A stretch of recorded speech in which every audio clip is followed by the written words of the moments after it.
नाज़रीन आदाब, इजाज़त मत एक बार फिर हाजिर है। आज बड़ी अहम खबरें हैं लेकिन सियासी मैदान से। अदालती खबरें आज यूँ समझें कि वैसे तो इमरान खान का ट्रायल हुआ, साइफर ट्रायल हुआ, उसमें 3 जो रह गए थे गवाह पिछली समाअत में, उनके बयानात भी रिकॉर्ड हो गए और फिर अदयाला जेल के बाहर से बम भी बरामद हुआ। इस पर थोड़ी सी बात करेंगे लेकिन बाकी बात करेंगे नून लीग के हवाले से। नून लीग की चालें उल्टी पड़ना शुरू हो गई हैं, सियासी चालें हैं। क्या मामला है? बलूचिस्तान अवामी पार्टी से इसका ताल्लुक है, इस पर आपको तफसीलात बताएंगे। पीपल्स पार्टी ने नून लीग की जानिब से सिंध में आमद को सिंध छीनने की कोशिश करार पहले से दिया हुआ है, लेकिन पीपल्स पार्टी ने यह चैलेंज कबूल कर लिया। आसिफ जरदारी तो कहते हैं कि सबको खुशामदीद कहूँगा इलेक्शन लड़ने के लिए, लेकिन पीपल्स पार्टी का करारा जवाब है नवाज शरीफ को, और इत्तेहाद को खुशामदीद कहते हुए उनका क्या कहना था ये आपको बताएंगे और किसका कहना था ये भी बताएंगे। नून लीग की सिंध की तंजीम ही तब्दील कर दी गई। बरसों सदर रहने वाले मुश्किल वक्त में सदर रहकर पार्टी को जिंदा रखने वाले पुराने सियासी वर्कर शाह मोहम्मद शाह को तब्दील कर दिया गया। बशीर मेमन आगे आ गए, इस पर आपसे बात करेंगे। अब नाज़रीन तफसील में चलते हैं। इस्लामाबाद में भी सियासी माहौल कुछ ज़्यादा गर्म नहीं है, लेकिन बहरहाल गर्म है। सेनेट भी चल रहा है और फिर सेनेट चलने के साथ साथ इस्लामाबाद में लोग आते रहते हैं, मिलते रहते हैं, बातें करते रहते हैं। लेकिन लाहौर में आज एक बड़ी डेवलपमेंट हुई, उस पर आगे चलकर बात करते हैं। लेकिन इस्लामाबाद में मैंने बलूचिस्तान अवामी पार्टी के कुछ लोगों से मुलाकात की और मैंने उनसे सवाल किया कि आप तो जा रहे थे पीपल्स पार्टी की जानिब और अब अचानक फिर बाद में नून लीग की जानिब जाना शुरू हो गए, और फिर ये खबरें आ रही थी कि नून लीग में आपके लोग शामिल हो रहे हैं, लेकिन अचानक खालिद मक्सी को जो है वो सदर मुंतखब कर दिया गया, मरकजी सदर। क्या मामला है? उनका ये कहना था कि ये बात दुरुस्त है कि पार्टी में इस तरह की सोच हुई, लेकिन हमने जनरल काउंसिल इजलास बुलाया और उनका ये कहना था कि हमने, और उनकी एक अहम शख्सियत है जिन्होंने ये सब कुछ मैनेज किया, ये बात मेरी उनसे हुई। उनका ये कहना था कि हमने ये सोचा और हमने पहले भी मुशावरत की थी, जो बलूचिस्तान अवामी पार्टी है वो हमने किसी छतरी के बगैर बनाई थी। यानी वो ये कह रहे थे कि हम पर जो ये इल्ज़ाम आयद होता है कि हमें एस्टेब्लिशमेंट इकट्ठा किया, तो ऐसा नहीं है। और मेरे उनके साथ जो ऐसे ताल्लुकात हैं, मुझसे वो झूठ नहीं बोलते और मेरा ये ख्याल है कि वो सच बोल रहे थे।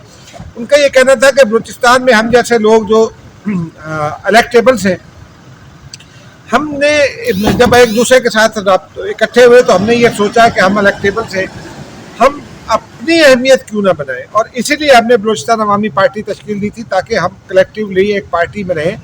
अपने ओन पर हमने इलेक्शन जीतना होता है तो हम फिर दूसरी जमातों को में जब इलेक्शन लड़ते हैं तो फिर उनका सदर बनता है, उनका वज़ीर-ए-आज़म बनता है, उनका वज़ीर ख़ारजा, वज़ीर दाखिला बनता है, उनके लोग जो है वो चुने जाते हैं। तो क्यों ना हम अपने आप को उस पोजीशन में लाएं कि बड़ी पॉलिटिकल पार्टीज जब हमसे बात करें तो बलूचिस्तान के लिए हमारे पास एक साइजेबल रिप्रेजेंटेशन हो हुकूमत में और हम कुछ बलूचिस्तान के लिए काम भी कर सकें। तो उनका कहना था कि इसी सोच के तहत हमने बलूचिस्तान अवामी पार्टी बनाई और फिर हमने उसको लेकर आगे चले। लेकिन उनका ये कहना था कि जब हालात तब्दील हुए, नवाज शरीफ साहब ने आने का ऐलान किया, तो उसके बाद पहले कुछ लोगों ने ये सोचा था कि हम जाते हैं पीपल्स पार्टी में शामिल होते हैं। वज़ीर आला बलूचिस्तान की बात थी, उन्होंने फिर बाद में उन्होंने ख़त लिखकर माजरत कर ली। फिर उनका ये भी कहना था कि हमने फिर कुछ लोगों ने ये भी सोचा कि नून लीग की तरफ जाएंगे, लेकिन हमने इकट्ठे रहने का फ़ैसला किया है, हमने अपनी पार्टी को जिंदा रखने का फ़ैसला किया है और फिर हमने ये कहा है कि ठीक है, जो जाना चाहता है वो चला जाए। उसमें जो साबिक वज़ीर आला हैं जाम कमाल, उनका पीपल्स पार्टी से भी मुलाकातें हुई थी, फिर उनके नून लीग में शामिल होने की खबरें अभी तक सूरत वादे नहीं, लेकिन उनके अलावा उनका ये कहना है कि बाकी ज़्यादातर लोग जो हैं, जो बड़े लोग हैं, इलेक्टेबल्स हैं, वो हमारे साथ हैं और हम इंतखाबात में अपना ग्रुप बनाएंगे, हम इंतखाबात इलेक्शन लड़ेंगे। इलेक्ट होने के बाद जब हम आएंगे तो फिर अपना फैसला करेंगे, हमने पीपल्स पार्टी के साथ जाना है या नून लीग के साथ जाना है। ये हम उस वक्त की सूरत हाल देख कर और ये देख कर के मरकज़ में किसकी अक्सरियत बनती है हमारे जाने से, और फिर हमें कौन ज़्यादा अगर बैलेंसिंग पोजीशन है तो हम किसके साथ ज़्यादा अच्छी डील कर सकते हैं पॉलिटिकली। Not financially. तो उनका ये कहना था कि हम फिर उस हवाले से अपना फैसला करेंगे कि ताकि हम बलूचिस्तान को डिलीवर कर सकें। तो बलूचिस्तान में हम क्या कर सकते हैं ये भी हम उस वक्त देखेंगे। अब बात आगे चलते हैं ज़रा। आज सुबह बड़ी खबर सामने आई कि जनाब MQM का वफ्द जो है वो गुज़िश्ता रोज़ से इत्तलात थी कि नवाज शरीफ को मिल रहा है। आज वो सुबह सुबह इतनी बेचैन थी MQM को, सुबह सुबह पहुंच गए। नून लीग भी बेचैन थी उनके साथ इत्तलात करने को। और फिर मैंने गुज़िश्ता रोज़ लोगों से पूछा था तो उनका ये कहना था कि शहबाज शरीफ साहब की बात हुई क्योंकि खालिद मकबूल से, लेकिन ये MQM बेचैन थी नवाज शरीफ साहब से मिलने को। और नवाज शरीफ साहब भी इसलिए बेचैन थे कि वो ये चाहते हैं कि वो जो इक़्तिदार है उनका वो मुसल्लम हो पूरे मुल्क पर। उसमें वो सिंध से भी अक्सरियत चाहते हैं, पीपल्स पार्टी को वो ख़त्म करना चाहते हैं, सिंध से उनकी सीटें जीतना चाहते हैं। इसी तरह वो सिंध हुकूमत भी चाहते हैं, तो वो सिंध में ऐसे इत्तेहाद बनाना चाहते हैं जिनकी मदद से वो कर सकें। और ये भी एक आम तासुर है कि एस्टेब्लिशमेंट की छतरी तले वो खड़े हैं। वो तासुर को नवाज शरीफ को ही दूर करना है, मैंने और आपने दूर नहीं करना। लेकिन बहरहाल नवाज शरीफ साहब खुद भी उस तासुर को दूर नहीं करें, बल्कि वो पुख्ता कर रहे हैं इस बात को भी कि वो प्रोजेक्ट नवाज शरीफ है। ये सियासत में हिकमत अमली होती है सबकी, ये नवाज शरीफ साहब की भी हिकमत अमली है, वो जाने और उनकी हिकमत अमली जाने। लेकिन वो अपने आप को ये एस्टेब्लिश कर रहे हैं कि जनाब वो एस्टेब्लिशमेंट के नुमाइंदा है, क्योंकि ये पाकिस्तान के हक़ाइक़ हैं कि MQM हो या GD हो या कुछ और लोग हों, वो ज़रा होते हैं, देखते हैं कि रावलपिंडी किसके साथ खड़ा है, एस्टेब्लिशमेंट का झुकाव किस जानिब है। इसीलिए ये मामला बन रहा है नवाज शरीफ का। और MQM दौड़ कर वहाँ पहुँची, क्योंकि MQM का कराची में हालांकि जो जेन्युइन इत्तेहाद है वो तो बहुत तवील अरसे से MQM भी कहती है और पीपल्स पार्टी भी कहती है कि ये हम दोनों एक दूसरे के जेन्युइन इत्तेहादी हो सकते हैं क्योंकि सिंध की बड़ी कुव्वतें हैं।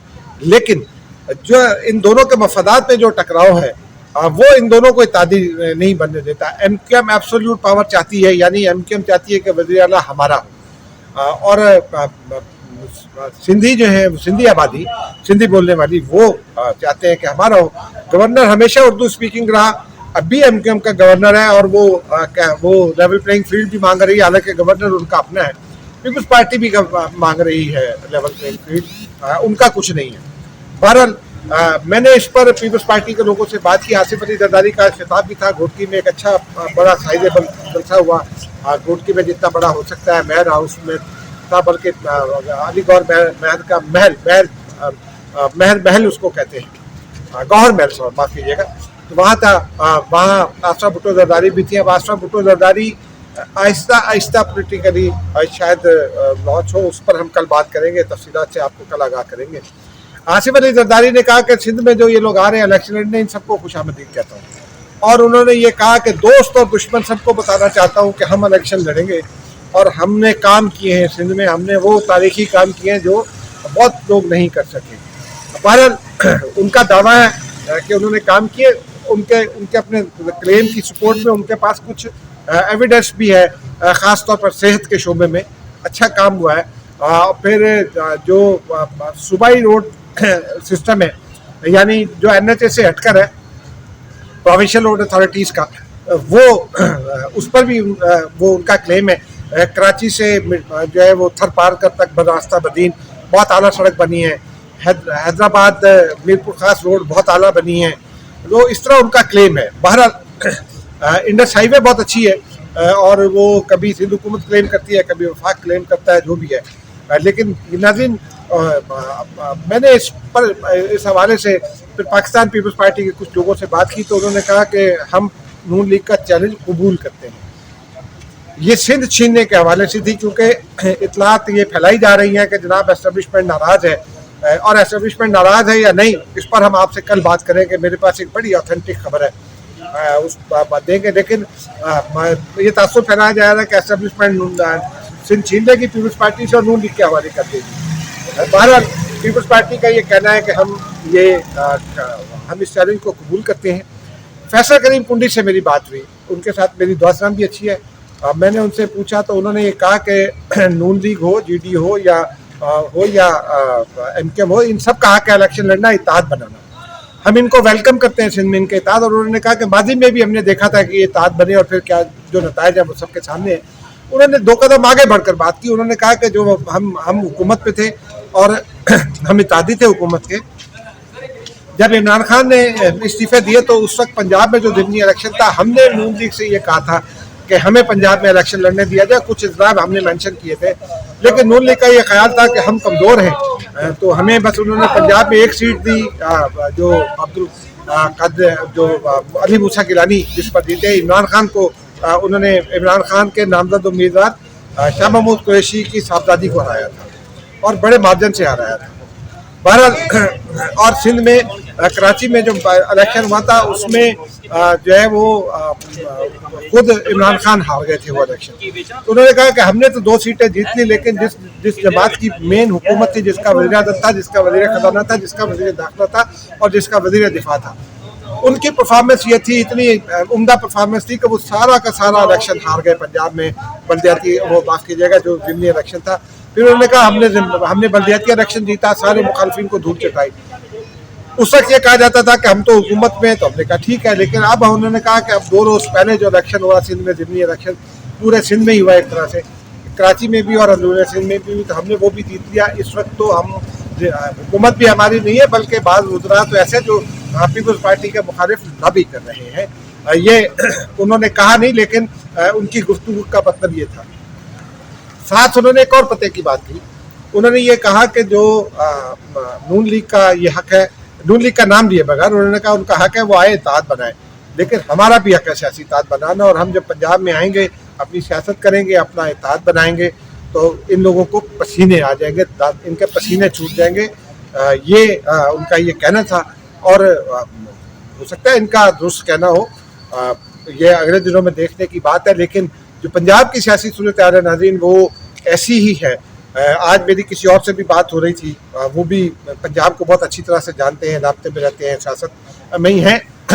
उनका ये कहना था कि लाहौर में जो है PTI नून लीग को बहुत टफ टाइम देगी, क्योंकि उनका ये कहना था कि अभी 2 रोज़ मैंने लाहौर में गुजारे और मैं अंदरून लाहौर फिरता रहा, टकसाली गेट और जो दिल्ली गेट और ये जो वर्ल्ड सिटी है उसमें, और उनका ये कहना था कि आम लोगों के साथ मैंने बात की तो वो बड़े डिटरमेंट थे नून लीग को जवाब देने के लिए PTI की तरफ से, लेकिन वो ये कहते थे कि अगर तो PTI का उम्मीदवार है तो हम वो जिताएंगे, या अदरवाइज हम उस जमात को जितवाएंगे जो नून लीग की मुखालफत कर रही होती थी, और फिर अगर ये दोनों चीज़ें ना हुई तो फिर हम नून लीग के को वोट लगाकर डबल स्टैंप करेंगे ताकि वोट मुस्तरद हो जाए। नाज़रीन, अब काफ़ी वक्त आपका लिया, अब तक की खबरें ये थी। एक खबर चलते चलते आपको ये बता दें कि अब अगली मुलाकात नवाज शरीफ की पीर पगारा से होगी, और नवाज शरीफ ये समझते हैं कि पीर पगारा के साथ उनका इत्तेहाद सिंध में शायद कोई वंडर उनके लिए कर दे, कोई करिश्मा कर दे।